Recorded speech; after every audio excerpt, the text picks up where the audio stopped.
మన దేశంలో వాళ్ళకి సిమ్టమ్స్ వచ్చి ఒంట్లో బాగోకపోయిన మూలంగా డాక్టర్ దగ్గరికి వెళ్ళాక క్యాన్సర్ డిటెక్ట్ అవుతుంది.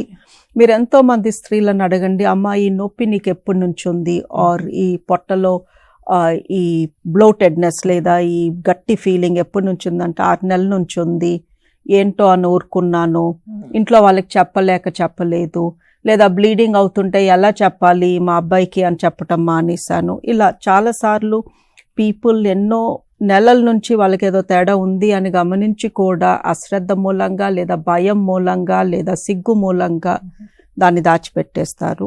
చాలా తక్కువ ప్రపోర్షన్ హెల్త్ స్క్రీనింగ్లో బయటపడతారు. చాలా హెల్తీ పీపుల్ ఇంకా హెల్తీగా ఉండాలని టెస్ట్లకు వచ్చారు.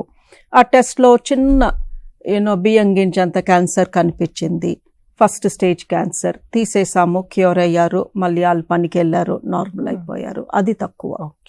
సో మన ఫోకస్ ఎలా ఉండాలి అంటే, నాకు క్యాన్సర్ వచ్చిన టెస్ట్లో నాకేమీ సిమ్టమ్స్ రాకముందే అది బయటపడిపోతే నేను దాన్ని తొలగించుకొని మళ్ళీ నార్మల్ అవ్వాలి.